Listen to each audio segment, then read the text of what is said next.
ahí puso el recorte. Ahí está. Ya, ¿en qué íbamos?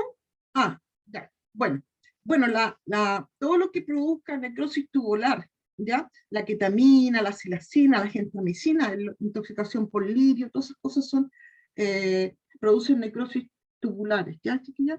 Ya, pero no es así como común las cosas esas, ¿ya? No damos gentamicina, los corticoides, bueno, si suspendemos, acuérdense que los corticoides producen una hepatopatía esteroidal, acuérdense de eso, ¿ya? Bien, después tenemos las cetonas.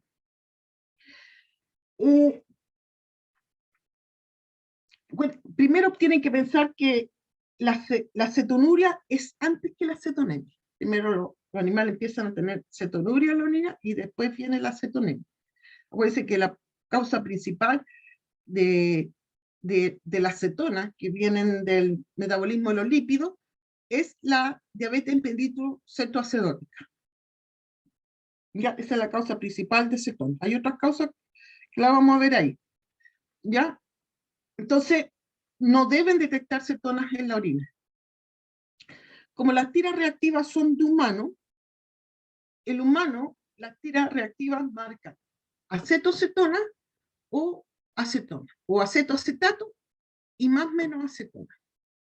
Y cuando los gatos tienen diabetes mellitus cetoacidótica, el metabolismo o la cetona que más tienen en concentración sanguínea es el beta-hidroxibutírico. Ese es el más común que ellos tienen, ¿ya? O sea, es la causa principal de cetosis en los gatos. Entonces, la cetonuria en los gatos se tiende a subestimar con las tiras reactivas, ¿ya? Entonces, cuando los gatos, ustedes, por ejemplo, cuando tratan la diabetes cetoacidótica, normalmente ustedes tienen que administrar insulina, ¿verdad? Son tratados con insulina, ¿ya? Entonces, como, ¿qué es lo que pasa en los gatos? En el fondo pasa una cosa como al revés. Cuando los gatos son tratados con insulina, en sí las cetonas se sobreestiman, porque el beta-hidroxi, que es butarato, yo me equivoqué ahí, el butarato, beta-hidroxibutarato, se metaboliza a acetoacetona y cetona, y por ende cetonuria. Por lo tanto, estos gatos se sugiere a usted, cuando trate la diabetes mellitus cetoacidótica, esperar 2 a 3 días para ver si tuvo éxito la terapia con insulina. No es lo mismo que en los perros, que ustedes evalúan inmediatamente y ven si están los cuerpos cetónicos acá. Acá tienen que esperar unos días en estos gatos y de ahí evaluar la cetonemia de estos gatitos. ¿Ya? Eso es importante en ellos. Por esta cosa que las tiras reactivas no detectan beta-hidroxibutarato. Ahora, ¿cuáles son los falsos negativos? Almacenamiento de la orina. Pues si la orina está mucho tiempo, las cetonas son volátiles, entonces no van a marcar, aparte que les cuesta marcar a los gatos, no van a tener, va a tener diabetes mellitus el gato y va a salir como negativo acetona. ¿Ya? Lo otro es, como le decía, no detecta beta-hidroxibutarato, ¿ya? Entonces, también ahí, entonces pueden dar falsos negativos. Y los falsos positivos, orina altamente pigmentada. Claro, porque orina altamente, si tienen mucha hematuria o hemoglobinuria, no van a poder leer la tira reactiva. Entonces, es lógico que tienen que centrifugarla y después leer, ¿ya? Y orinas que son altamente concentradas, ¿ya? Y son muy ácidas también, pueden dar trazas de cetonuria. Esas son las cositas que tienen que considerar, ¿ya? Entonces la complicación principal sería la cetonuria en la diabetes mellitus, que es lo más común. También se puede ver cetonuria en los pacientes con hipertiroidismo. Acuérdense que el hipertiroidismo se asocia a muchas anormalidades metabólicas de los pacientes por aumento del metabolismo basal, ¿ya? Y dentro de eso, los pacientes con hipertiroidismo tienen un aumento del catabolismo de lipoproteínas, ¿ya? Y también tiene alteración de la gluconeogénesis, ¿ya? Que son alteraciones muy parecidas a lo observadas durante la inhalación prolongada. Acuérdense que en la inhalación prolongada uno ve cuerpo cetónico en la orina, cetonuria, sin aumento de la glucosa. Entonces eso también se puede ver en los gatos a veces con hipertiroidismo, que tengan cuerpos cetónicos en la orina y no son diabéticos, y viene por ese mecanismo principalmente. ¿Bien? Después tenemos la bilirrubina, ¿ya? Acuérdense que los gatos no pueden tener bilirrubinuria en la orina, ¿ya? O sea, cualquier bilirrubinuria es patológico en los gatos. No así como los perros. Acuérdense que los perros que tienen machos con alta concentración urinaria pueden tener bilirrubinuria en la orina. Trazas, o sea, que marquen por aquí como trazas, que se llaman, que es uno más, sin tener un problema ni de hemólisis, ni hepático, ni hepático. Y eso puede ocurrir en los perros, pero los gatos no. Ellos no tienen esa habilidad que tienen los perros, es decir, de desdoblar bilirrubina en los túbulos, y eso lo pueden hacer ciertos perros, no todos. Primero son machos y segundo tienden a tener densidad urinaria muy alta, pero no el perro. Por eso se dice que siempre mirar bilirrubina en la orina es patológico en un gato, y se debe investigar inmediatamente que ese gato algo tiene, ¿ya? No pueden dejarlo así. Lo otro, que la orina, la bilirrubina o bilirrubinuria es inestable a la exposición solar de la luz, ¿ya? Entonces, también la orina no se debe poner a la luz. Es otra cosa también. O sea, si sacan la orina, no la van a hacer al tiro, menos a la luz solar, tienen que ponerla dentro de un lugar oscuro la orina, ¿ya? O la refrigeran, pero no la pueden mantener en la luz solar, por la inestabilidad que tiene la bilirrubina en la luz solar. ¿Bien? Cuando nosotros tenemos bilirrubinuria en nuestros pacientes, ahora, solo la bilirrubina conjugada pasa por el glomérulo, ¿ya? La no conjugada, no, ¿ya? Desorden hemolíticos y hepatobiliares. O sea, si su gato tiene bilirrubinuria, o está hemolizando el gato, o tiene una enfermedad hepatobiliar. Ya les dije ya, que la bilirrubina, ¿no es cierto?, demuestra que dos cosas, que puede haber una obstrucción de los ductos biliares, total o parcial, o que la bilis sea más densa, o que, acuérdense que viene ahí la bilirrubina en la bilis, o que el paciente esté hemolizando, ¿ya? Que su paciente esté hemolizando y que tenga bilirrubinuria. Bien, y ahí tienen que mirar su VGA de su paciente. Eso nomás es con la bilirrubina, ¿ya? Con respecto a la sangre, ¿no es cierto? Yo les dije, la sangre detecta el examen, la tira reactiva, esa subtira reactiva detecta tres cosas, les dice el laboratorio. Detecta sangre, ¿ya? Hemoglobina, y aquí falta mioglobina. ¿Ya? Ahora, hay tira reactiva, yo no sé si han fijado, que tiene la sangre y como la hemoglobina aparte. No, eso es mentira, porque detecta cualquiera de esas cosas. No importa que le tenga aparte el resultado. Detecta las tres cosas, o el eritrocito intacto, o la hemoglobina, o la mioglobina, que está saliendo por esa orina. ¿Ya? Por ejemplo, si nosotros tenemos mayor a 2 eritrocitos por microlitro, ya vemos hematuria macroscópica, ya vemos el color rojo de esa orina, ¿ya? Entonces, nosotros tenemos una orina roja, podemos tener eritrocito intacto, hemoglobina o mioglobina, ¿sí? Entonces, ¿cómo sabemos? Que es una o la otra, ¿verdad? Primero porque esta muestra la tenemos que centrifugar. Y si nosotros centrifugamos nuestra muestra por decantación, en el sedimento se ponen los eritrocitos y la muestra toma su color normal. Entonces ahí sabemos que hay eritrocitos en la orina, más eso lo vamos a mirar en el sedimento urinario y vamos a ver los eritrocitos en la orina. ¿Ya? Y si nosotros tenemos hematuria, sabemos que hay una hemorragia del tracto urinario. ¿Bien? ¿Cómo sabemos si es hemoglobinemia o hemoglobinuria? ¿Sí? Porque primero, para tener hemoglobinemia, la hemoglobinuria tiene que tener hemoglobinemia. ¿Ya? Y segundo, el paciente tiene que tener una hemólisis intravascular.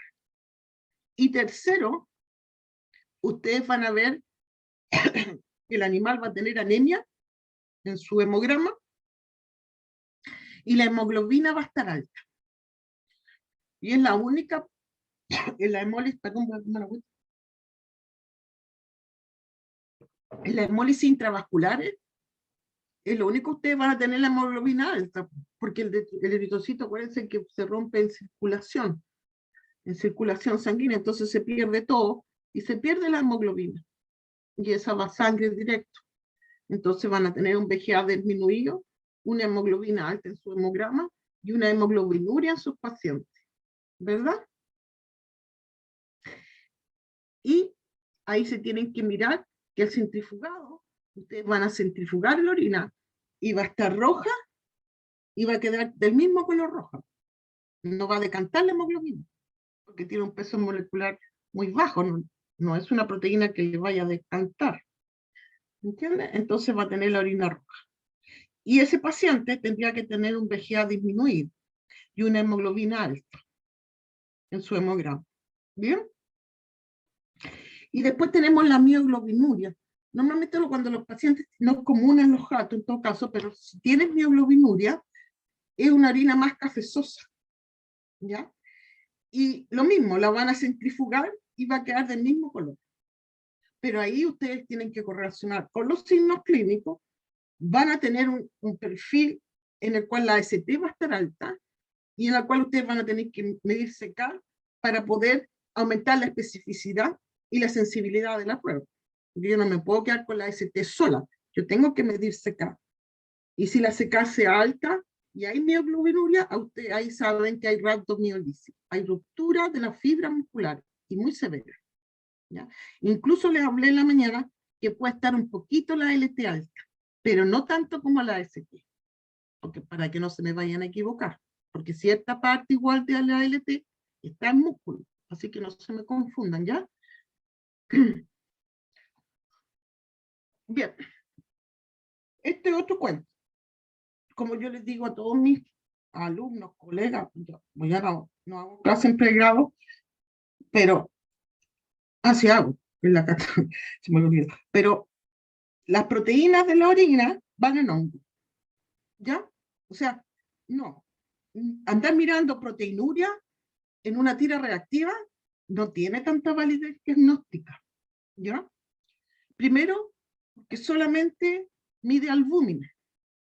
Segundo, para que marque traza, un paciente ya tiene que estar perdiendo mucha albúmina al día para que marque una tira reactiva, ¿ya? Y lo otro, tiene sobre todo muchos falsos positivos, ¿ya?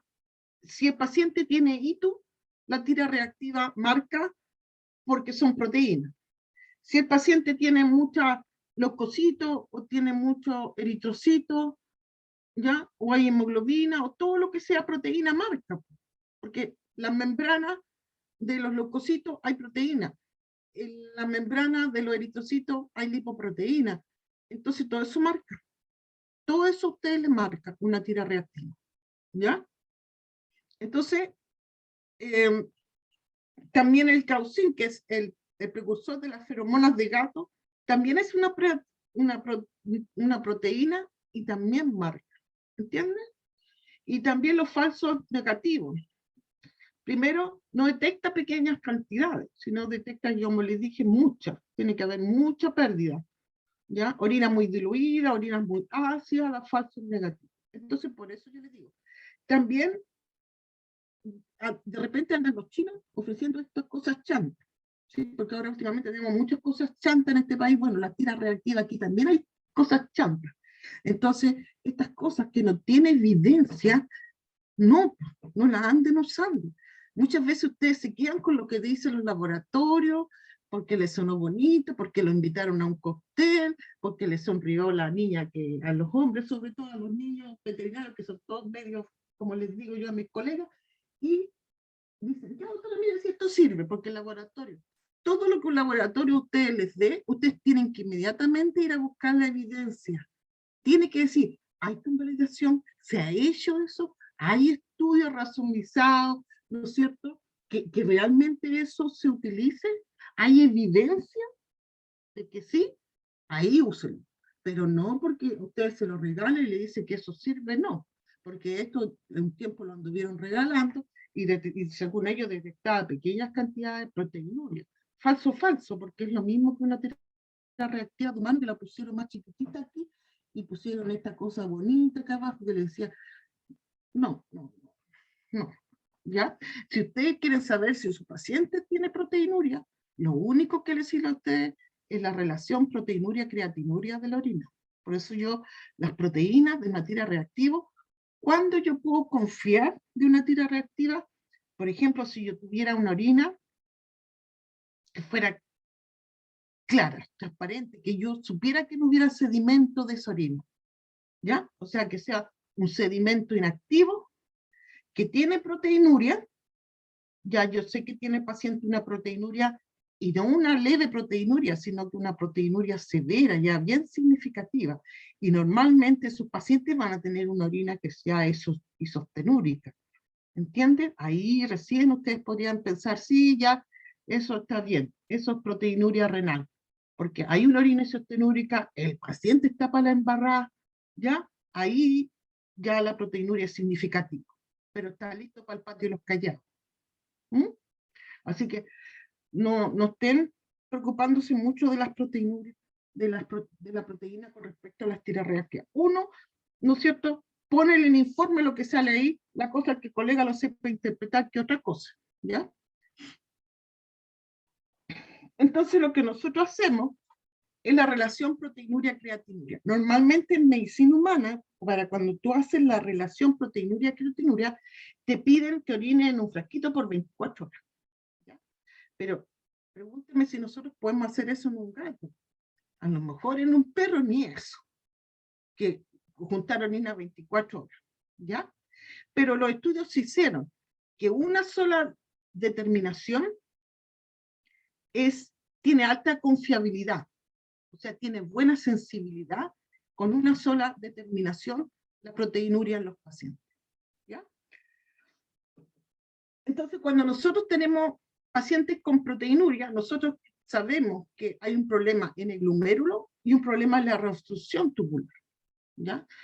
Y cuando hay proteinuria, aumenta la hipertensión intraglomerular de sus pacientes y se tiene que tratar la proteína. Eso lo vamos a ver en renal, ¿ya? Entonces, la relación proteinuria-creatinuria es muy buena sensibilidad y lo pueden mandar a hacer desde medicina humana, solamente tienen que trabajar los intervalos de referencia para el iris. ¿Por qué para el iris? Porque el iris lo que más trabajamos la proteinuria en pacientes renales crónicos, es donde más determinamos la proteinuria en nuestros pacientes. Pero lo mismo, si uno realiza una proteinuria en una orina que está con sedimento activo, no se puede, o que tenga infección del tracto urinario, porque también es proteína y también marca, ¿ya? Lo bueno de este examen es que detecta pequeñas cantidades de proteína. Entonces, primero se hace la proteína colorida, después se hace la creatinina, se divide y se llega a esa relación. El resultado se divide y se llega a esa relación. Así se llega, ¿ya? Nosotros sabemos que no solamente los enfermos renales tienen proteinuria, pero también hay pacientes que pueden ser hipertensivos y también todo lo que son inflamaciones sistémicas, porque hay proteínas en las inflamaciones sistémicas. Problemas infecciosos y neoplásicos, también hay proteinuria de sus pacientes, así que también tienen que tener cuidado con la estimación de proteinuria en sus pacientes. Y no solamente se hace una, sino que se hacen 2 exámenes a 3 exámenes para evaluar realmente si el paciente tiene proteinuria o no tiene proteinuria. No es un solo examen. Y se recomienda hacer un cultivo de antibiograma antes de mandar a hacer la relación proteinuria-creatinuria, porque ustedes pueden tener una infección urinaria y eso no lo van a ver, porque para ver bacterias en la orina tienen que ser muchas. Y el paciente puede tener un hito sin necesariamente que ustedes vean bacteriuria en un sedimento urinario. No sé si me expliqué bien. Entonces, por eso se tienen que hacer cultivos con antibiogramas, ¿ya? Y según la recomendación de IBI, se habla de pronoproteinúrico 0,2, límite de la proteinuria. Yo no sé por qué ponen esa porquería, porque para mí eso es proteinúria igual, y proteinúrico, mayor a 0,4. De todas maneras, eso lo vamos a ver en enfermedad renal crónica más adelante. De hecho, los casos actualmente se tratan de 0,2 en adelante, y no esperar 0,4 como dice el IBI, que ellos esperan 0,4, porque ¿quién me dice que de 0,2 a 0,4 no es proteinúrico igual? Entonces, por eso. Ya, pero lo vamos a ver más adelante. Seguimos. Después ustedes tienen, ¿no es cierto?, el sedimento. Analizar sedimento urinario. Entonces, eso depende, ¿ya? Porque de repente ustedes en el laboratorio dicen, ya, van de 10 ml de orina. Bueno, si yo hasta con un ml hago un examen de orina, porque como tengo ahí mismo, hacerlo no es, ¿me entiendes? Pero si a veces máximo 5 ml o 3 ml, igual le hace un buen examen de orina. No estén así problemándose por eso. Por lo menos en un gato con 3 ml es suficiente. Yo con 1 ml, nadie me dice a mí, y existe bastante evidencia, que usted va a tener un examen diferente porque dio 1 ml o 10 ml. Los resultados van a ser lo mismo, ¿ya? Así que en eso no se preocupen. No va a haber una diferencia si usted manda 1 o 10 ml. Lógico que si usted manda externo y con 1 ml se le van a devolver la muestra y decir, no puedo hacer exámenes con esto. Pero yo lo hago igual. Hasta 0,5 ml hago igual exámenes de orina, ¿ya? Así que eso no interfiere con el resultado. Lo que sí es importante que cuando centrifugue la muestra es a baja velocidad de revoluciones por minuto, ¿ya? Porque si ustedes centrifugan muy fuerte, rompen células, sobre todo cilindros, células epiteliales, se rompen con la centrifugación fuerte, y eso nosotros tenemos que evaluarlo. Lo ideal es usar estos tubitos, ¿no es cierto? Estos tubos con esta forma cónica al final, porque miren, fíjense, antes del centrifugado, y aquí está post-centrifugado. Y si ustedes ven ahí, ¿ven? Ahí está el sedimento de ese paciente. Después se pone con una pipeta Pasteur, se pasa acá, se saca la orina, por supuesto. Lo bueno de esto es que uno da vuelta a la orina y queda solamente el sedimento. No se preocupa que se le vaya a caer el sedimento. Usted lo da vuelta nomás y queda el sedimento ahí. Saca el sedimento, lo pone en un portaobjeto, le pone un cubreobjeto y lo mira. Normalmente la orina se mira de 10 a 40x. O sea, 10 es low power field, bajo índice parece, low power, y el otro alto power field que es 40x. Hasta ahí nomás se mira la orina, ¿ya? Y normalmente se mira sin teñir y con baja intensidad de la luz. O sea, tienen que cerrar el diafragma del microscopio para mirar la orina. Y ahí van a poder evaluar bien, ¿ya? Entonces ahí nosotros tenemos los componentes del sedimento urinario, ¿ya? Y dentro de los componentes del sedimento urinario tienen los componentes celulares, los cilindros, los cristales y los componentes misceláneos. Yo no le hablo de misceláneos, sino de los principales. Lo primero que tienen que evaluar los eritrocitos, ¿ya? Y los eritrocitos se evalúan así. Primero, el intervalo de referencia es menor a 5. Segundo, la referencia, a veces le ponen 1 más, 2 más, 3 más y 4 más. Por ejemplo, si vemos que es menor a 5, aquí hay 2. Eso es normal, porque yo estoy contando 2 eritrocitos. Así se ven los eritrocitos, ¿verdad? Son más pequeños que los leucocitos y no tienen granulación citoplasmática. Entonces ahí vemos 2, ¿ve? Eso es normal, pero aquí hay 1, 2, 3, 4, 5, 6, 7, 8, 9 y 11, ¿ya? Entonces a uno pone ocasional. Después puede poner pocos y ve así, porque es una estimación visual, no me voy a estar poniendo a contar todo esto. Y después ya que no puedo contarlo, pongo ya 4, TNC. Eso es not able to count en inglés. No puedo contar tanto. Por eso ponen más 4. Eso es más o menos la interpretación de los eritrocitos en un examen de orina. Ya para que ustedes sepan a qué se refiere si le ponen ocasional, pocos, moderados, y ya que no se pueden contar. ¿Bien? ¿Qué significa que hay hematuria? ¿Ya? Acuérdense que yo les dije debe ser interpretado según método de colecta. Porque si la colecta es por misión natural, MN que le pongo yo ahí, y hay hematuria, eso es significativo. Puede haber sangrado de la uretra o vejiga. ¿Ya? Si es por cistocentesis, acuérdense que les dije que la cistocentesis podía llevar a que ustedes tuvieran eritrocitos. Y podían tener esto y esto. O sea, ocasionales o menor a 5. Pero tienen que leer arriba la forma, por eso es importante la forma de colecta de la orina. Porque si yo veo eso y veo que por cistocentesis, lo más probable es que sea por la punción que produjo cierta hemorragia. Y eso se puede ver. ¿Ya? Puede ser incluso mayor a 5, pero nunca como eso y eso, sino poco eritrocito por campo. Y uno ahí asume que es la cistocentesis la que produjo esa hematuria. ¿Ya? Y ambos métodos, la micción natural como la cistocentesis, puede ser sangrado en cualquier parte del tracto urinario bajo. O sea, si por la citocentesis yo tengo más hematuria de lo normal o micción natural, puede ser cualquier sangrado del tracto urinario. ¿Ya? Ahora, cuando nosotros tenemos hematuria, sabemos que hay un daño de la mucosa del epitelio. ¿Bien? Entonces eso nosotros tenemos que ver de dónde. Por ejemplo, en los gatos, yo puedo tener hematuria con signos clínicos de tracto urinario bajo, o sea, con todas las U, tisuria, hematuria, polaquiuria, tisuria, ¿ya? ¿Cuál más? Hay tantas que ya no me acuerdo, pero todas las disurias que ustedes conocen, dificultad, dolor, estranguria que orina en diferentes lados, todo lo que es de tracto urinario bajo. Entonces, ahí puede pensar que tiene una cistitis idiopática felina, una urolitiasis, una infección del tracto urinario o una neoplasia de la vejiga. ¿Ya? Ahora, los ITU en los gatos no son tan comunes así como los perros en forma primaria. Vemos más ITU en forma secundaria asociada a otra enfermedad. Por ejemplo, un paciente que puede tener leucemia o enfermedad renal crónica. Entonces, no es como los perros, que ellos tienen ITU por ITU y ellos sí tienen urias. ¿Ya? Pero pueden ser gatos que tengan ITU y tengan urias. ¿Ya? Eso no es que no pase, pero no es lo más común.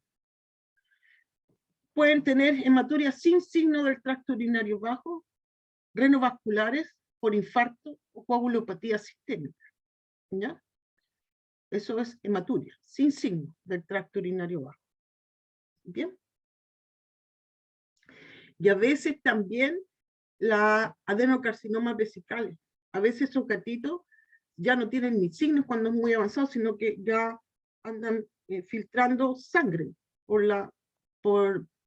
digamos, por los genitales, ya sea por la vulva, ¿no es cierto?, o por el pene. Esos gatitos, los pacientes que ya tienen un cáncer avanzado de la vejiga, ni siquiera tienen la uria, simplemente ya orinan con sangre nomás.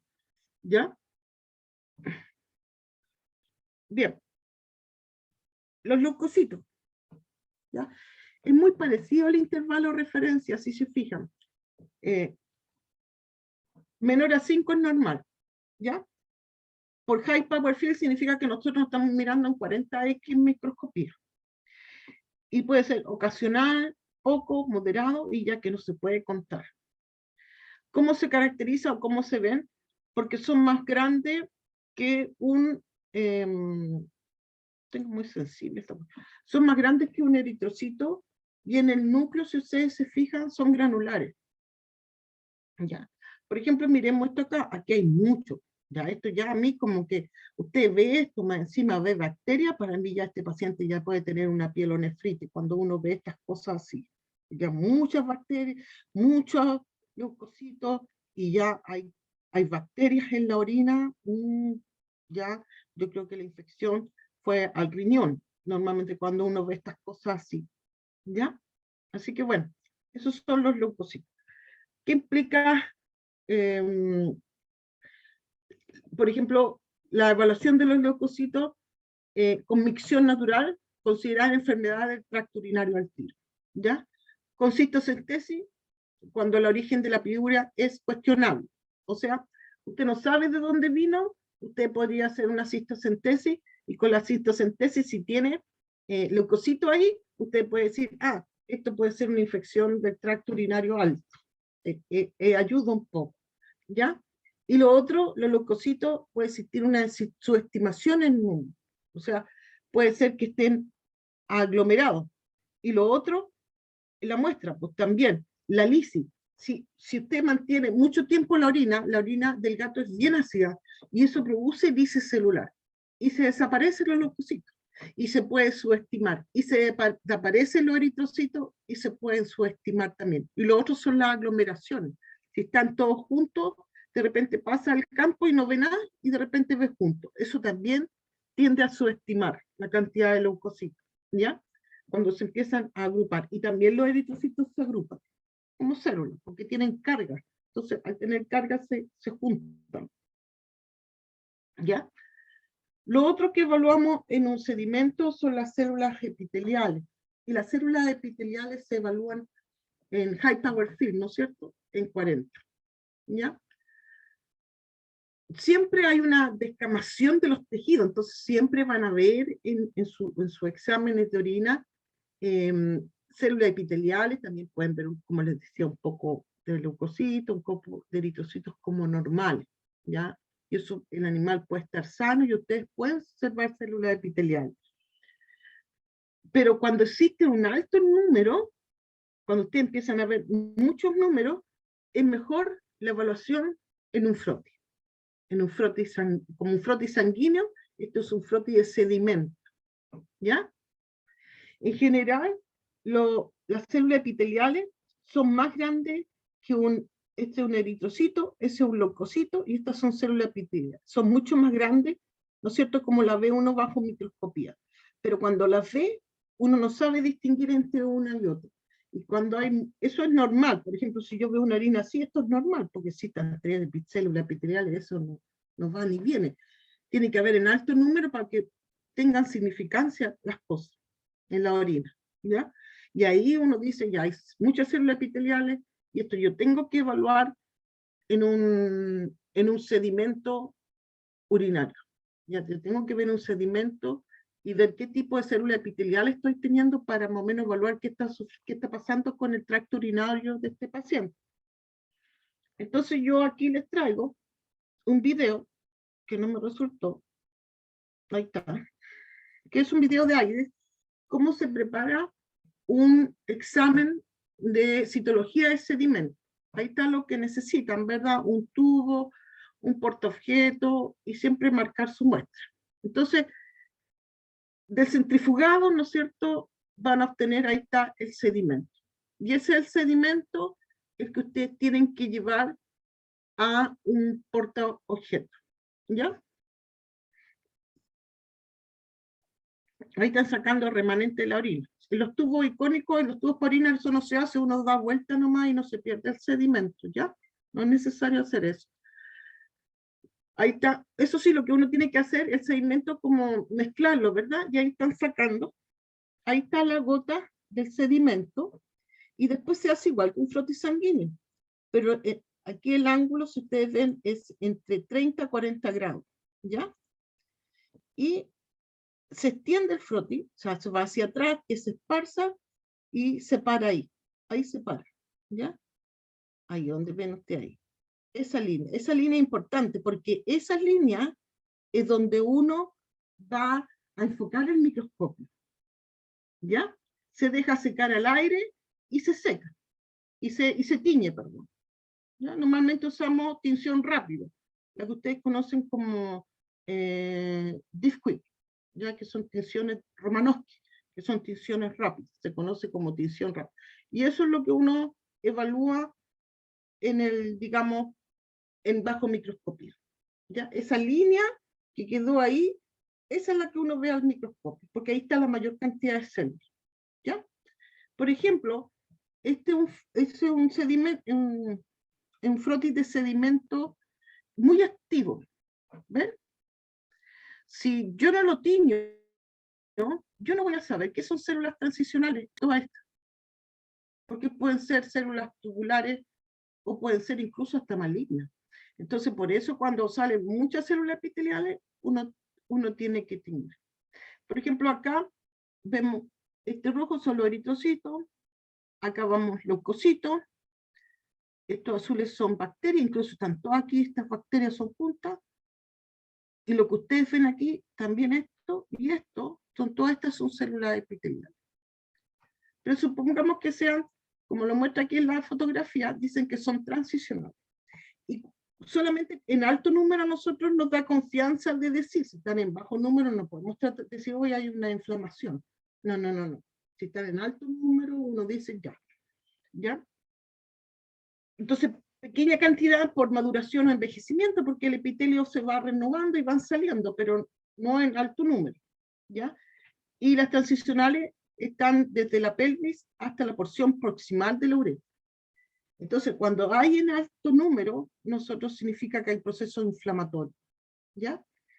Y si no teñimos, incluso puede ser neoplásico, si no nos damos cuenta, y necesitamos hacer frotis, ¿ya? Eso es con las transicionales. Después, ustedes tienen las tubulares, que son estas. Estas son raras de ver, pero a veces se ven. Y cuando se ven, no se ven mucho. ¿Por qué? Porque vienen los túbulos renales, ¿ya? La única manera de evaluarlo, porque parece una epitelial, es transicional, es a través de la evaluación del frotis. ¿Cómo lo evalúa? Porque ellas tienen como un núcleo más central, ¿ya? Y tienen vacuolización del citoplasma, ¿ya? Es bien redondito el núcleo, acá es el nucleolo, es el núcleo, y se fijan, hay vacuolización del citoplasma, pero tienen distintos tamaños. Fíjese, esto aquí un neutrófilo, y esto aquí un eritrocito, porque son mucho más grandes. Entonces, no se ven muchas veces, pero si se aprecian, es bien indicativo que hay una enfermedad tubular renal, ¿ya?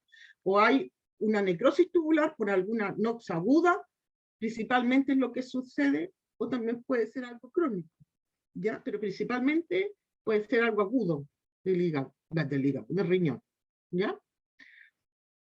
Entonces, por eso es confiable cuando se evalúan junto a cilindros, porque si están los cilindros y están las tubulares, uno dice, lo más probable es que haya una injuria aguda de ese riñón, ¿ya? Cuando se evalúa junto a los cilindros. Pero si están solas, también ustedes pueden decir que hay una enfermedad tubular renal de ese paciente, ¿ya? Ahora tiene que haber, no son comunes de verla, entonces tampoco una no, tiene que haber por lo menos mayor a 5 a 10 de estas para decir si podría haber una injuria tubular, porque son más raras de ver, a eso es lo que voy. No es como las transicionales, que como es un proceso por inflamación y los procesos inflamatorios son más comunes que una necrosis tubular renal, entonces es lógico que las transicionales van a estar en mayor cantidad siempre, cuando hay un proceso inflamatorio que una injuria tubular. Pero cuando uno las ve, uno dice, ya, vamos a ver si hay cilindro, ¿ya? Y ahí aumenta la especificidad si uno ve, o sea, la sensibilidad si uno ve cilindro, para decir, sí, hay una injuria tubular aguda.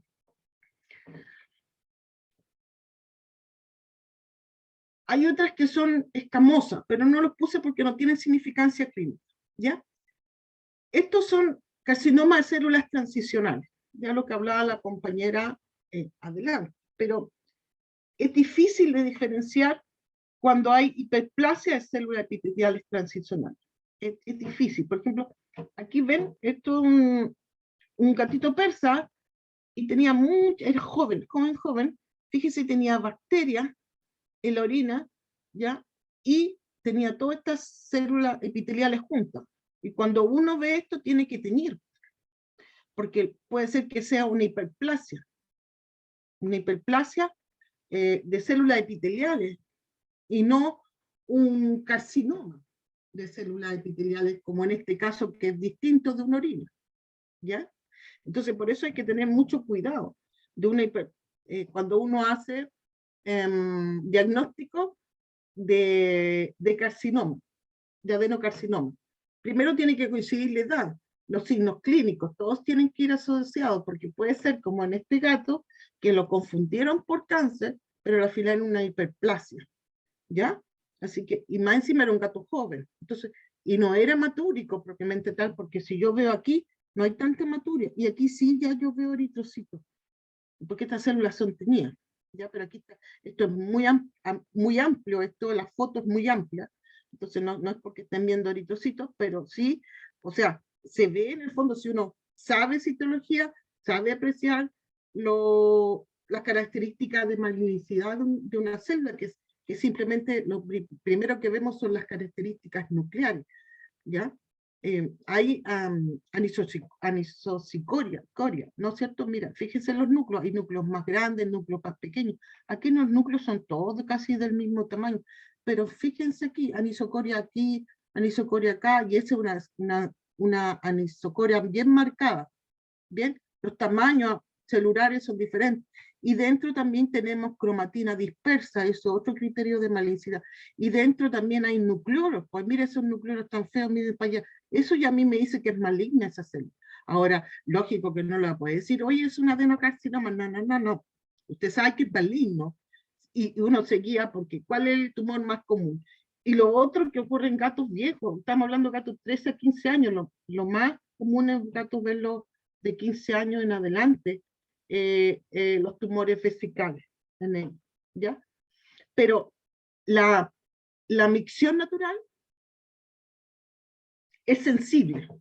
Y porque, ¿qué pasa? Que en un gato yo no estaría haciendo citocentesis en un gato de alta edad si tuviera hematuria, porque si usted punza la vejiga, es una de las únicas que está prohibido, técnicas, digamos que la citología está prohibida en la vejiga, porque es muy fácil la translocación bacteriana. Entonces se tiene que hacer por micción natural, pero rendimiento es fácil. O sea, tiene un buen rendimiento hacerlo por micción natural. No es que tenga mal rendimiento, que no vayan a obtener células, ¿no? Porque los carcinomas, en esencia, son tumores que tienen buena descamación celular, son células de origen epitelial, y las células de origen epitelial descaman muy bien y se pueden evaluar muy bien, ¿ya? Así que en eso no hay dificultades para hacer el diagnóstico a través del sedimento, con micción natural, ¿ya? Así que eso es lo que pero no confundir con una hiperplasia como en este caso, ¿ya? Mira, ahí hay bacterias, bueno, me gustaría haberse agrandado, pero bueno, no casi citología, pero es interesante, ¿ya? Ya. Los cilindros, ¿ya? Lógico que son por injuria aguda tubular, entonces lógico, normalmente no contiene cilindro, pero de repente puede haber algunos, si esto es medicina, ¿ya? Normalmente los cilindros, si usted lo manda al laboratorio externo, nunca le va a decir que hay un cilindro, y se le dice que cilindro que es grupo, porque los cilindros se destruyen fácilmente. El transporte ya ha echado cilindros. Los cilindros son evaluados solamente en orina fresca, no hay otra forma de verlo, no es que usted vaya a mandarlo afuera, no. Son orina fresca, echan los 30 minutos que corresponde, ahí recién usted puede evaluar cilindros. Ya, si en una muestra de laboratorio que usted mandó a externo y le dice que tiene cilindro, eso es grupo. Eso no es así. Tienen que comprender que no es así. Por eso la orina es en la clínica. Sí o sí, las orinas tienen que ser en las clínicas. ¿Ya? Orina fresca después de la colecta son precipitados de mucoproteínas, secretados todo, se forman en los túbulos renales. Ahí vamos a ver cómo se forman. ¿Ya? Y tiene que haber cierta aciduria. ¿Ya? Por eso, para que se formen. Y una injuria renal aguda para que se formen. ¿Ya? Entonces, y si hay cilinduria, es como las células renales, indica que hay un daño tubular. Entonces, si están las células renales más cilindro, más sabemos que hay un daño tubular de ese paciente. Uno de los cilindros que vamos a ver es el cilindro hialino, ¿ya? Que en realidad es muy difícil de ver. Si ustedes ven acá, aquí hay una orina, y fíjense aquí, ese es un cilindro hialino. ¿Lo ven? Es difícil de ver un cilindro hialino. Tiene orina fresca. Y uno ya tiene que tener muchos años mirando orina para decir, uy, mira el cilindro hialino. Tienen un muy bajo índice de refracción. Y son componentes de la compuesto de mucoproteína tubular, ¿ya? Y se asocia, los cilindros hialinos se asocia a proteinuria glomerular. Perdone que me falte algo. Los cilindros se dividen en hialino y no hialino, ¿ya? Y este es el hialino que está acá, ¿ya? Entonces, este se forma solito cuando hay proteinuria glomerular, porque, claro, está filtrando proteína al paciente, entonces se forma una mucoproteína tubular, y ahí sale este cilindro hialino, ¿ya? Pero si no tiene orina fresca, no tiene un buen ojo para mirarlo, no lo va a ver nunca. Después tenemos los no hialinos, que son los cilindros celulares, ¿ya? Son incorporados en el lumen del túbulo de la matriz de la mucoproteína. Entonces, eso serían, si ustedes miran aquí, son los no hialinos, ¿ya? Que se forman de células, ¿bien? Y tenemos de epiteliales renales, por ejemplo, estos son cilindros epiteliales renales, que están ahí. ¿Ve? Son células epiteliales grandes, ¿ya? Y se producen por daño renal tubular agudo por isquemia o nefrotoxicosis. En realidad, todas las injurias renales agudas, la mayoría se producen por isquemia o una nefrotoxicosis, por ejemplo, la gentamicina, para darle un ejemplo, ¿ya? Entonces ahí ustedes se forman esto. Después tienen de lípidos, ¿ya? Que un daño tubular, esos son de lípidos que ven aquí. Después tienen de leucocitos, pero yo no tengo aquí fotos, pero son inflamación túbulo intersticial, por pelionefritis. Y después tienen los de los eritrocitos, que son estos, y son hemorragia de los túbulos o glomérulos. O sea, cada uno tiene su significancia. ¿Ya? Si nos vemos más en cantidad, sabemos que dónde está se produciendo. O sea, puede haber hemorragia en los túbulos, puede haber, si son leucocitos, hay una inflamación tubular, incluso una pielonefritis de ese paciente. ¿Ya? Los lípidos, un daño tubular, claro que los gatos siempre andan con mucho lípido en la orina, que no es difícil de ver, o sea, es más difícil de ver que estén todo así y decir, ah, mira, es un, no, es un poquito más complicado que eso. Y los renales, los epiteliales renales, ¿ya? Entonces, a medida que van degenerándose esos mismos cilindros, ya sea epiteliales, de células rojas y de células blancas, se van formando cilindros granulares, que es una degradación de los cilindros celulares, y se forman estos cilindros granulares no hialínicos, ¿ya? Y si ven, se van formando distintos gránulos más finos, gránulos más grandes, ¿sí? Gránulos más gruesos, gránulos más finos, y después, al final, es el cilindro serio, que se llama el serio, o waxy cat, ¿ya? Y los cilindros granulares, en alta cantidad, se asocian con degeneración de las células epiteliales tubulares y necrosis, por ejemplo, infarto, isquemia, toxina e inflamación, ¿ya? O sea, aparte de ver, por ejemplo, ya, en mucho, por ejemplo, si un granular, si un cilindro epitelial es hemorrágico, esos mismos se van formando como cilindros granulares, pero sabemos que el daño tubular es mayor, porque aparte que estuvo sangrando, incluso ahora puede haber necrosis, ¿ya? De ese túbulo. Eso es lo importante de esto. A medida que más maduro, más mal están esos túbulos. Eso es lo que nos quiere decir. Y el último, que es el cilindro serio. ¿Ves que este granular y se forma en serio? ¿Ya? Este es cilindro serio. Esto es el final de la degradación de los cilindros celulares, que vienen cilindros celulares, después granulares y después el serio. ¿Ya?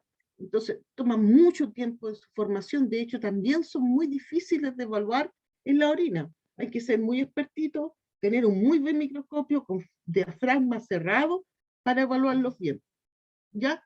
Y ahí ya resulta una obstrucción local del tubular. Ya los pacientes tienen oliguria o enfermedad renal crónica ya muy avanzada, ya lo agudo pasó, ya está crónico ese paciente, ya eso no es nada bueno de ver, porque una injuria aguda nosotros podemos poner las pilas y recuperar, pero ya cuando uno ve cilindros serios es porque ya hay una injuria aguda que nadie hizo nada, y en el fondo o si hizo y no se pudo recuperar ese paciente, ya uno empieza a ver cilindros serios, que es lo último de la degradación de los cilindros, la formación de los ceros. Se trata de evitar llegar a ceros, eso es un poco la cosa, cilindros serios, ¿ya? Después tenemos la evaluación de las bacterias, ¿no es cierto? Tienen que pensar que la orina normal no tiene bacterias. No hay bacterias en la orina, ¿sí? Si se toma por citosíntesis. Encontrar implica que hay una infección del tracto urinario, ¿ya? Pero eso siempre sí o sí, como yo les decía, deben ustedes verificarlo a través de los cultivos de orina. ¿Por qué? Porque si usted tiene mayor a 100.000 bacilios por ml o mayor a 1.000.000 de cocáceas por ml, ¿ya? Usted recién ahí van a ser visibles en su sedimento urinario. Por eso no implica que no implica que no tenga bacterias en la orina, o sea que en el sedimento le digan no hay bacteriuria, no implica que ese paciente no tenga una infección del tracto urinario. Por eso ustedes tienen que hacer sus cultivos con antibiograma. Aparte que puede haber mucha confusión cuando uno mira bacterias en una orina si no tiene un buen ojo. Porque puede haber orina que tienen muchos cristales amorfos y lucen por refractancia como si fueran bacterias, incluso se mueven. Entonces, y acuérdense que la orina se mira sin tinción. Entonces, muchas veces cuando yo tengo mucha refractancia, yo tiño la orina. Hago sedimento, pero yo hago ahí tinción gram, para ya ver si son gram positiva o gram negativa.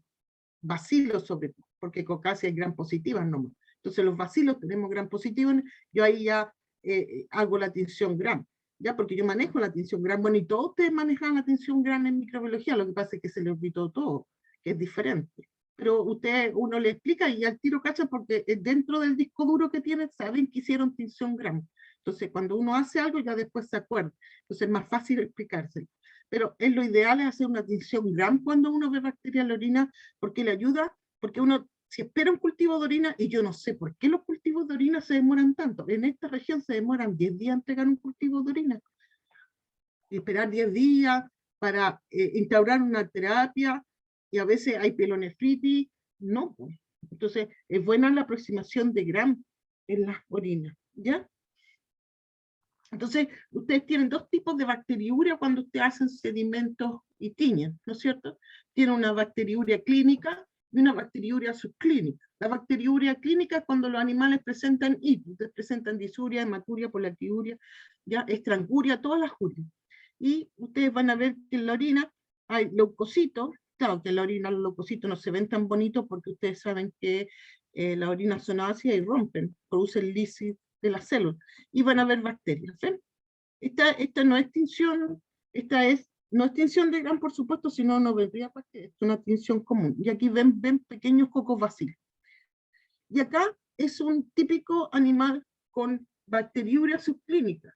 No hay inflamación, solamente hay proliferación bacteriana, ¿ya? Que eso es muy común en los pacientes que tienen otra enfermedad de base, ¿ya? Pacientes senior sobre todo, que tienen otra enfermedad de base, o pacientes que tienen leucemia, por ejemplo, que hay una inmunosupresión de sus pacientes. Empezamos a ver una proliferación bacteriana sin signos clínicos de los pacientes. De todas maneras, ahí después les van a enseñar a tratar esto, porque en medicina humana, por ejemplo, la bacteriuria subclínica no se trata, ¿ya? Y depende para tratarla. Entonces, en medicina veterinaria se está haciendo lo mismo. No toda la bacteriuria, porque hay una sobreutilización de antibióticos y hay una alta resistencia. Y muchos son los veterinarios que contribuyen a eso por la mala utilización o sobreutilización de los antibióticos. Bien, existen métodos que son más sensibles que la microscopía para la detección de bacteriuria en los pacientes, ¿ya? Hay una cosa automatizada, pero es carísimo, de AIDS, ¿no es cierto?, que es el SediVue, que se ve las bacterias muy bien, ¿ya? Se pone una muestra de orinita y se ve, y le entrega fotografía, ¿ya? Pero yo no estoy aquí para hacerle propaganda ahí, sino que existe este CDView, y en medicina humana existe con otras marcas también, que a través de la fotografía. Y existe este test que se llama Rapid Back Bed, que es un test, ¿no es cierto?, de unas tiritas. ¿Ya? Existe para perro y gato. ¿Ya? El Rapid Back Test son tiras reactivas. Yo creo que estas tiras reactivas son bien útiles tienen un 98% de sensibilidad y tienen resultado en 20 minutos. ¿Ya? Y son unas tiritas reactivas, tienen bastante, según la marca, tienen bastante sensibilidad y especificidad. Hay estudios, sí, pues si no lo estuviera mostrando, hay evidencias que son buenos de esto, a través de estudios externos de ese laboratorio que los produce, ¿ya? Se requiere una muestra de orina, ¿no es cierto?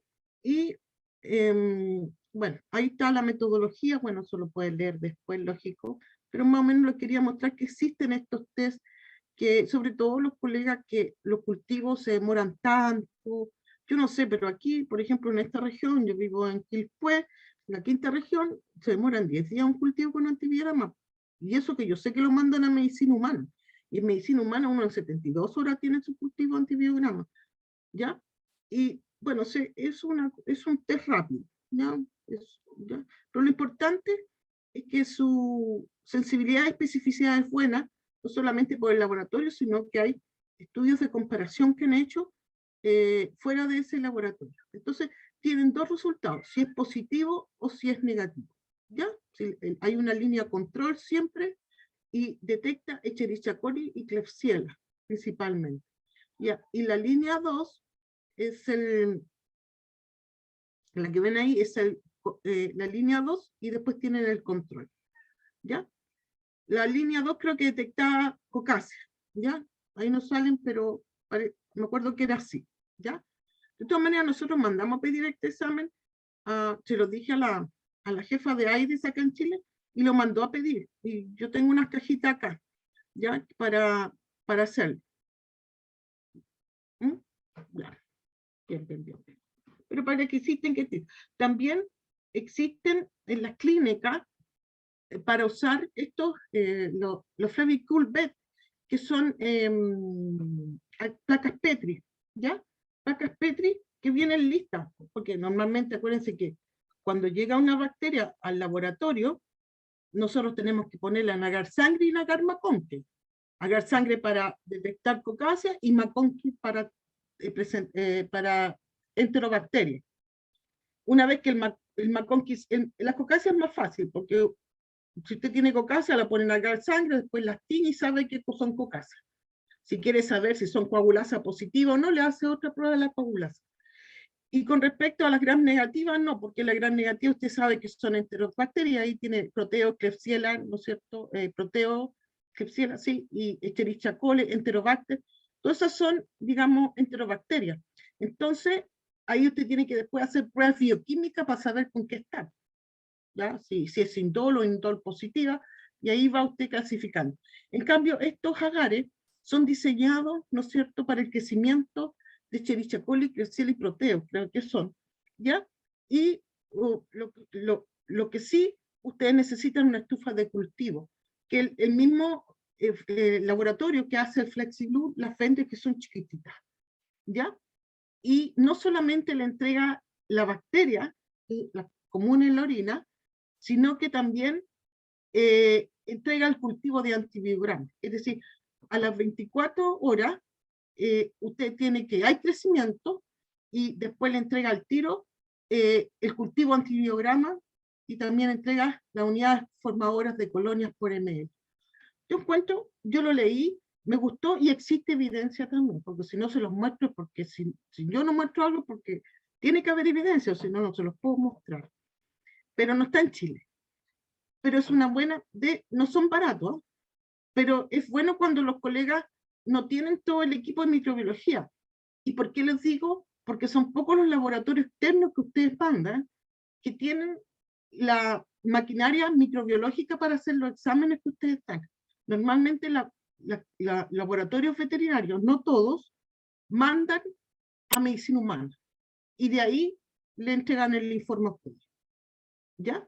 Es así más o menos la metodología en la parte microbiológica. Son un poquito los laboratorios, por ejemplo, aquí en la quinta región, yo no tengo ningún laboratorio de la quinta región veterinario que tenga laboratorio microbiológico, porque para tener un laboratorio microbiológico tiene que cumplir ciertos estándares y no son económicos, son caros desde el punto de vista de la mantención, ¿ya? Porque comprar agar no es caro, pero sí tienen que estar estériles, tienen que haber manejo y tiene que haber también gente que sepa de microbiología para hacer todas estas pruebas químicas. Entonces, normalmente estos exámenes se mandan afuera.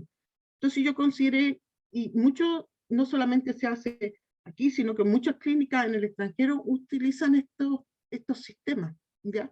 Para en las clínicas hacer los diagnósticos microbiológicos. Bien. Después tenemos lo último, que son la evaluación de los cristales. Solamente voy a dedicar a 2 cristales, existen muchos más, pero ya hablé de los bilirrubina y viruato de amonio. ¿Ya? ¿De qué depende la cristaluria? ¿De qué depende de la formación de cristales? De todas maneras, eso lo van a ver bien cuando vean urolitiasis en los gatos. Depende de la sobresaturación de la orina, ¿ya? ¿No es cierto? Cuando las orinas son más concentradas, los pacientes no son buenos para tomar agua, tiende a haber más precipitación de cristales, ¿ya? Depende del sustrato del mineral, por ejemplo, la estruvita, de qué come ese paciente, qué tipo de sustrato, y el pH de la orina. Todo eso confluye, ¿no es cierto?, para la formación de cristales de la orina, ¿ya?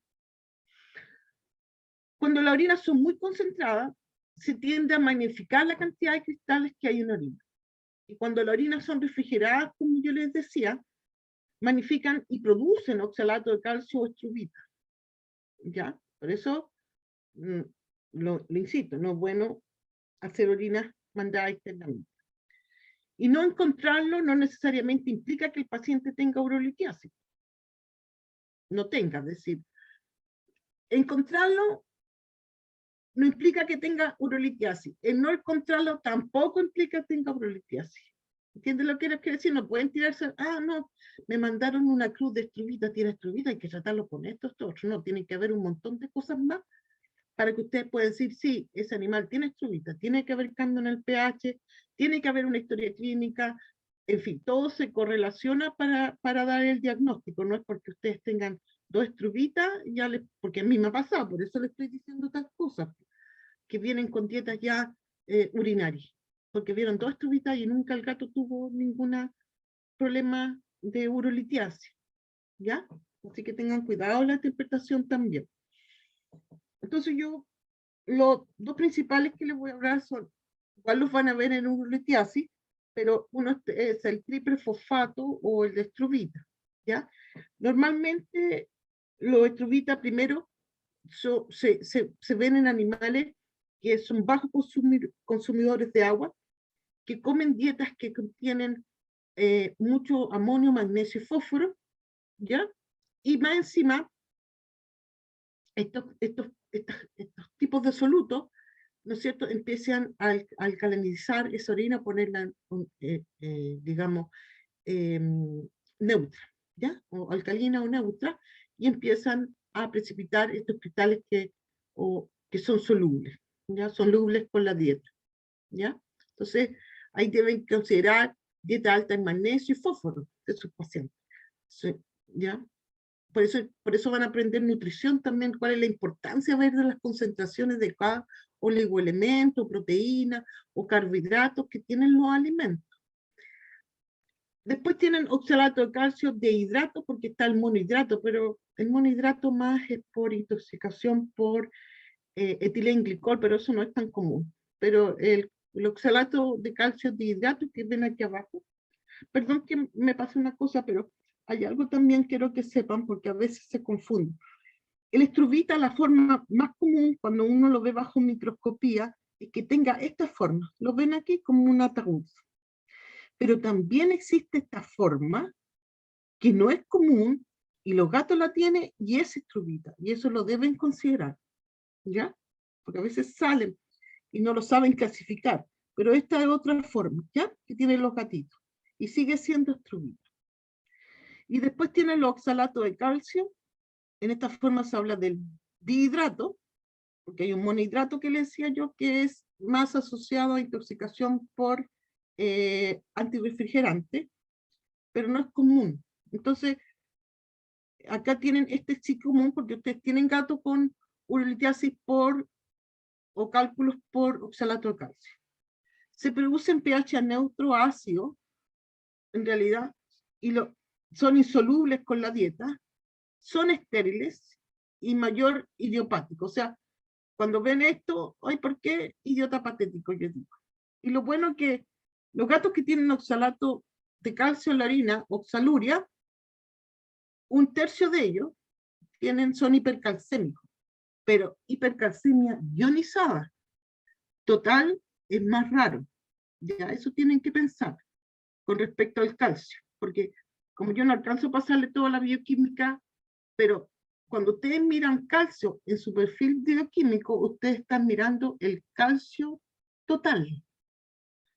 No están mirando el calcio ionizado, ni tampoco les sirve hacer esa resta de calcio menos albúmina. No, eso es porquería, eso no sirve, ¿ya? Solamente la evaluación del calcio ionizado a ustedes le evalúa la hipercalcemia. Pero ¿qué es lo bueno? Por ejemplo, cuando los gatos tienen hipercalcemia como entidad, porque hay gatos que tienen hipercalcemia como entidad, que andan con los calcios altos. Esos gatos tienen el calcio ionizado alto, ¿ya? Y no tienen el calcio total alto. Pero hay gatos que sí tienen el calcio total alto, y una vez que lo tienen alto siempre. Y eso es bueno, en cierto modo.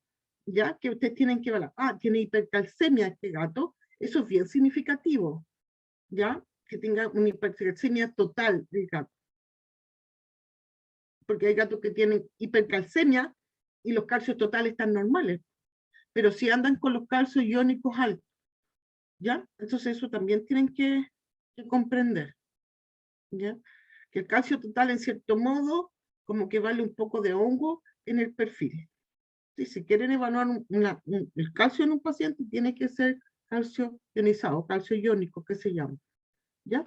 Y después, por último, ya lo mismo, la bilirrubina, los cristales de bilirrubina, ¿no es cierto?, que están aquí abajo y puede ser pre, post y hepático propiamente tal, ¿ya?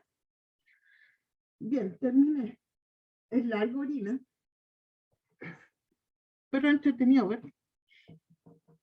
De onda la orina en los gatos, pero es entretenida la clase de orina.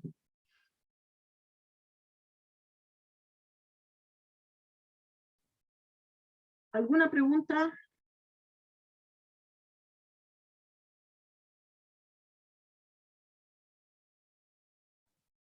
¿Dónde se compran esos ¿Yo? test?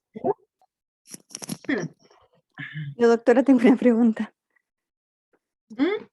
Yo tengo una pregunta en cuanto al sedimento, a los cristales, porque no me queda claro cuándo hay que empezar a tratar o no, porque es normal que hayan cristales, pero ¿cuándo pasa a patológico? Ya. Tiene que haber muchas cosas. Tiene que haber signos clínicos de su paciente, tiene que haber, depende de los cristales, ¿ya verdad, hija? Porque usted tiene oxalato de calcio y usted tiene Ah, sí, electrolito, ¿ya? estrubita me refiero. Ya. Bueno, depende si hay signos clínicos de ese paciente primero, depende si de que es también otro, es que de esos signos clínicos son gatos que son bajos consumidores de agua. ¿Y cómo lo vas a saber eso? Porque tienen densidades urinarias altas. Ujú. Segundo, tienen un pH neutro alcalino. Ese es un gato en riesgo. Y lo otro tiene la historia de dieta, es decir, que son dietas altas en fósforo, en magnesio. Ya, ¿Entiendes? sí. Porque si tú un gato con una densidad urinaria normal, que tiene un pH normal y tiene cristales estruvita, eso no tiene implicancia. Ni Ujú. siquiera ha tenido signos clínicos. Ya. ¿Ves? A ver, Ujú. un conjunto de cosas. Porque si usted y yo nos tomamos en orina, capaz que yo tenga cristales, ¿no? O viceversa, y ninguna de las dos esté yendo al baño a cada rato. Gracias, doctora. Qué clarito. Gracias. ¿Dónde se compra? ¿Alguna pregunta de la colega? ¿Dónde se compra? No, no están en Chile todavía, pero lo que pasa es que yo hablé traje las tiras, porque yo hablé con la jefa de aire, como ellos, para vender, yo dije, bueno, pues yo tengo que vender cosas, pero yo, en realidad, yo estaba enferma, entonces no me he puesto a hacer eso, de eso, pero se pueden traer en el fondo, pero tiene que ser una compañía grande que los traiga. No es que ustedes llamen, no, porque los venden por cientos, no por uno. ¿Ya? Tiene que ser una compañía que esté en Chile y que lo importe, pero por ahí. Pero cada vez la importación va a estar más cara en este país, con suerte después vamos a tener, no sé, un gato.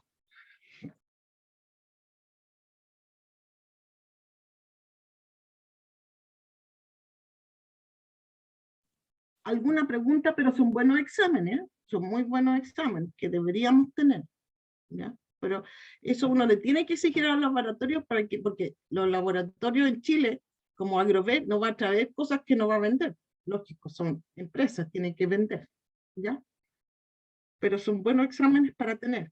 Y también depende del costo, porque si son caros, ¿quién les va a comprar un cultivo de antibiograma que salga $100 para su gato? Nadie. Si aquí los cultivos de antibiograma siguen siendo económicos, ¿sí? Y esos test son más caros también.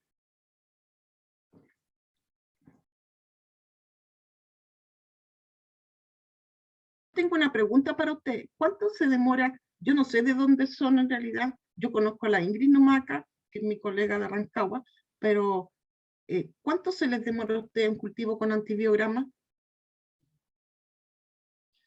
Doctora, acá en Iquique se demora 2 días, 48 horas.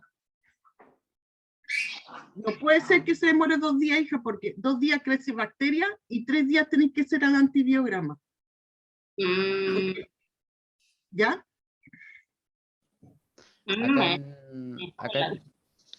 Acá en Temuco yo trabajo en una zona donde hay laboratorio y son 3, 4 días, Ya, 3 a 4 días. Ahí sí que estamos. pero está en el segundo piso el laboratorio, entonces tomo la muestra y la subo al tiro. Ya, hijo, ya. Ahí estaría bien. ¿Y ese laboratorio es de veterinario?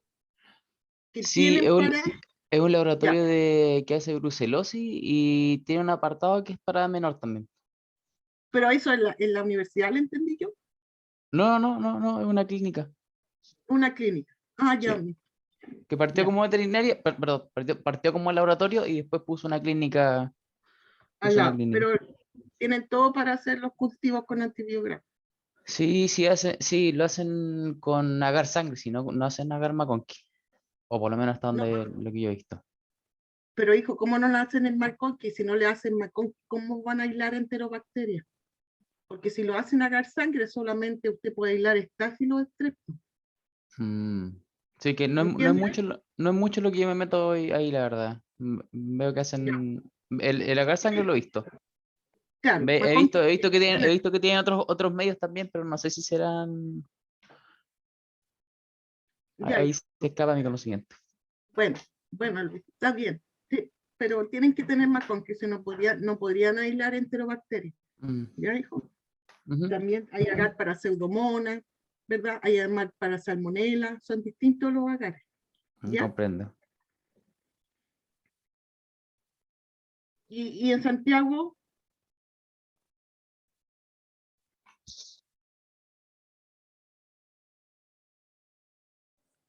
3 o 5 días, más o menos. El LQC, que es uno, y el otro que es VetLab, más o menos son como lo que se demoran. Sí, claro, lo mismo tienen a veces son como 3, 5 días. Nosotros trabajamos con Vida, que se llama, y también se demora más o menos en ese rango. ya, hija, ya. Neovida Somos, también sigue el mismo rango. somos nosotros acá en la quinta región nomás que se demora 10 días. Ya, muy bien, gracias. Que ese es más o menos el tiempo que se demora un cultivo. O sea, las bacterias crecen en 24 horas, ¿ya?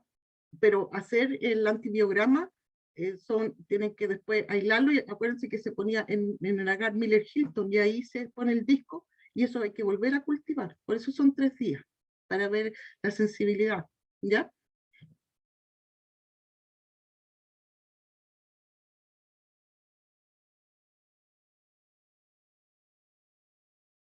creo que terminamos, ¿no? Dice.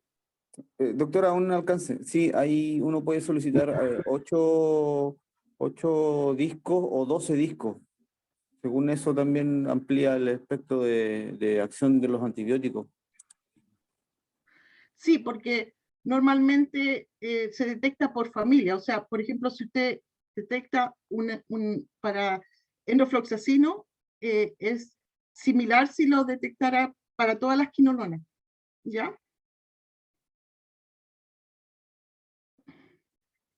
Es por familia los antibióticos, aunque esté detectando, sigue siendo, si, por ejemplo, nosotros en gato se usa más el pradofloxacino. Entonces, el endofloxacino no sirve para la sensibilidad, sí sirve, ¿ya? Porque detecta las quinolonas en esencia.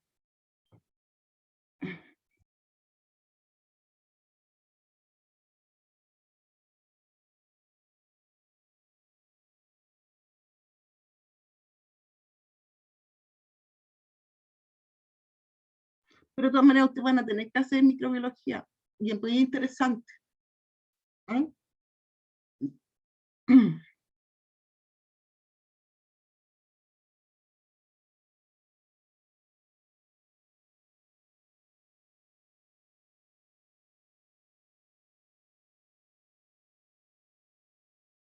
O sea, de farmacología, digo yo, y ahí le pasan todo eso.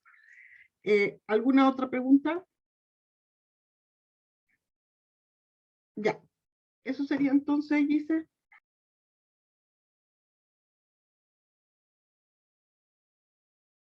De nada, gracias a ustedes por estar hoy día. Gracias a todos y que les vaya muy bien en este diploma. Como les digo, la patología clínica es transversal. Siempre van a tener patología clínica. Así que eso se los decimos ahora porque tuvimos unos problemas el semestre pasado que decían por qué hacían preguntas de patología clínica después. No, esto es transversal. Es para todo el diplomado, para todo el diploma de gato, siempre les va a salir la patología clínica. Siempre sí o sí. ¿Ya? Muchas gracias a ustedes, que tengan una linda tarde y que les vaya muy, muy bien. ¿Ya? Cuídense mucho.